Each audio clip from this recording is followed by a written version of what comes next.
Hello everybody, welcome to JLABTV. I'm JLAB and this is Football Manager 2016, the Unemployment Challenge, and we're expanding the stadium again. Hooray for that! Only I don't think it's going to be as much as I want it to be. It may be up to 6,000 this time instead of just 4, but that's still not a lot of money, and £1.6 million has only been put into it.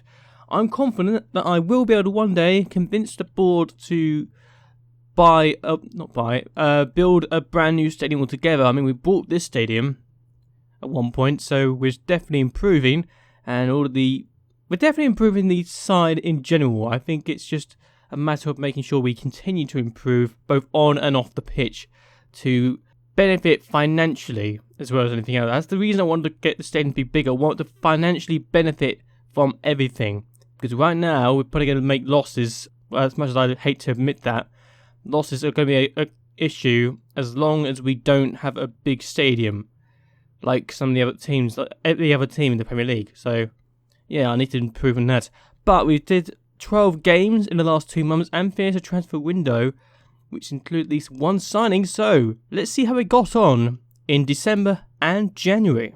Our first match was away from home against Chelsea, and while Chelsea had more shots and possession, we probably caused more troubles than they'd like to admit. We didn't exactly just let them do what they want. We pushed and caused them problems after problems, and in the end we just weren't able to score ourselves, but they weren't able to score either. So between the two of us, it was a 0-0 draw, which probably could have seen at least 1 or 2 goals in it.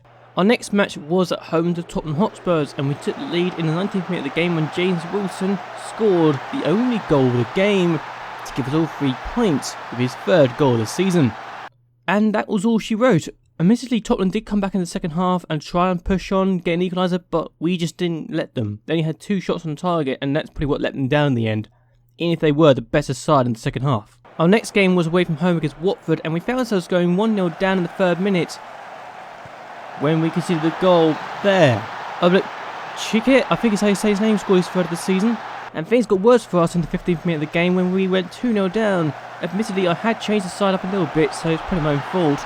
But Djokovic should not be allowed to score his 2nd goal of the season like that. And like the game before us, where Tottenham pushed on in the second half to try and get an equaliser, we pushed on in the second half ourselves to get a goal back, thanks to Gray in the 85th minute of the game for his 3rd of the season.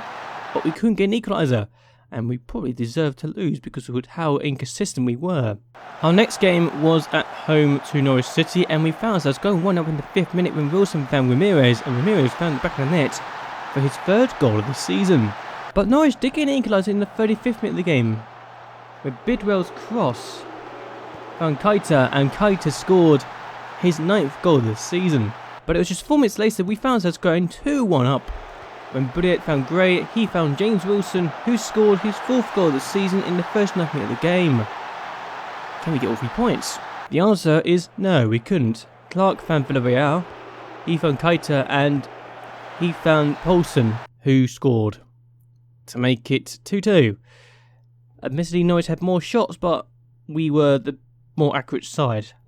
But I think we deserved a point each. It was entertaining for the fans, so who cares? We're now on Boxing Day, and we were playing against Stoke at home. We found ourselves going 1-0 down, and Gray made an absolute cock-up to allow Matty Austin to score his 16th goal of the season. But 3 minutes into the second half, we found ourselves equalising. Fabiani found Valverde, and he found Ramirez, but I think Rudeveld managed to tackle him, so Ramirez got his 4th goal of the season that way. And the comeback was officially completed in the 90th minute of the game when Wilson found McCone. He found Ramirez with a lovely cross, and Ramirez was not going to miss an open goal like that for his 5th of the season and 2nd of the game to give us all 3 points. I'm just really happy we did well in this game, honestly. I thought we might lose. Our next game was away from home against Norwich at Carrow Road, and we found ourselves losing. And Clark found Keita, who scored again against us for his 10th of the season. And despite numerous attempts to come back into the game, we just couldn't get an equaliser, even if we had more shots on goal and on target and more possession. Just shows defensively they were better than us on the day, and their keeper was on top form. Our next game was away from home against Reading at the Majestic Stadium, and Ramirez found Wilson to give us the lead in the 34th minute of the game for his 5th of the season. However, Reading equalised. We just for some reason couldn't keep clear our lines in this instance, and Talisi scored his 7th of the season to make it 1-1. But did we give up? Of course not. This is Macclesfield Town we're talking about here. Under my leadership, Gray found Shah, who had so much space to himself it was almost a crime. And he scored in the 90th minute to give us all 3 points. And again, that Reading probably deserved a point from, actually. The next game was the FA Cup third round match against Newcastle at St James's Park, and we hadn't had the best of starts until Ramiro scored in the 32nd minute of the game for his 6th goal of the season. It's funny that going defensive after being at counter at the beginning of the game actually worked for us, because Hussein scored his 2nd goal of the season and 1st since he had been injured. 2 goals in 3 minutes. And then just 3 minutes later, it was 3-0. Gray played his cross in and Ramos just was able to turn and have a shot for his 3rd of the season. We had scored 3 goals in 5 minutes. However, Newcastle were able to get a penalty and Zikovic was able to score. Made it 3-1. Is this a chance for a game on? No. Gustafsson found Brilliant. He found Capriali, who had 2 attempts to score, and he took it for his 1st goal of the season. We managed to beat Newcastle by 4 goals to 1, even if the scoreline was a bit flattering at times. Our next game was at home to Sheffield Wednesday, and it finished 0-0, despite the fact we had numerous chances to win, and including a chance that James Wilson might have fluffed his lines on towards the end. But I'm not complaining, it's another point, it means we didn't lose, so why should I care? Our next game was away from home against Newcastle in the Premier League this time, and Sisto scored in the 8th minute of the game after getting 2 attempts for his 2nd goal of the season. However, we managed to equalise. Gray was able to get a cross in from there, and Wilson was able to get on the end of it for his 6th goal of the season and in the 40th minute of the game. Then we saw a bit of a disaster. Rennie Adley found Zikovic, and Tanic got sent off for a 2nd yellow card to send us down to 10 men. But 5 minutes later, after going to contain, we managed to get ourselves the winning goal. James Wilson scored again for his 2nd of the game and 7th of the season. And despite being down 10 men, we managed to win the game. 2-1. Unbelievable. You might have seen his name in the build-up to that last goal, but we managed to sign Victor Fisher from Aston Villa for £3.8 million, a bargain it has to be said, and he may not get as much game time as he'd like to get, but hey, I'm just happy to have a really talented player here. It's another good player to have in a team which is growing ever stronger. Though admittedly we did sell Tom Coleman to Villa as well for £2.9 million, but hey, I'm not going to complain, I just got a good player here. And they got a good player as well. Hopefully they can do well with him and don't let him rot in the reserves. Our next game was at home to Manchester United, and this has to be the most entertaining game from a neutral point of view we've ever had.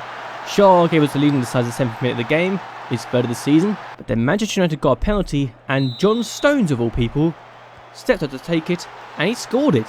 He's apparently their penalty taker. That's his 4th of the season already. However, just 2 minutes later, we found ourselves going ahead again. Gray found Shah, and his shot was deflected in, but it still counts as his because apparently it was going in regardless. However, Manchester United equalised again.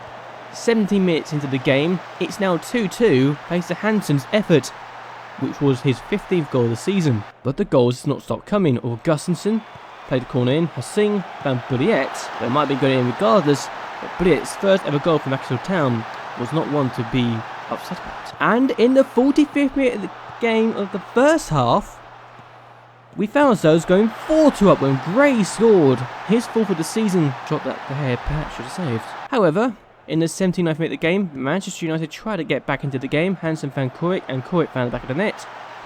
But Macclesfield Town managed to hold on to the lead and to the win to ensure that we've got our 1st ever victory against Manchester United, who manager Roberto Martinez is apparently coming under some scrutiny. The last game of January was the FA Cup game against Huddersfield Town, and Ramsey scored the opening goal of the game, his 1st ever goal for the club. And in the 30th minute of the game, we found ourselves going 2-0 up when Fabiani and Ramsey again.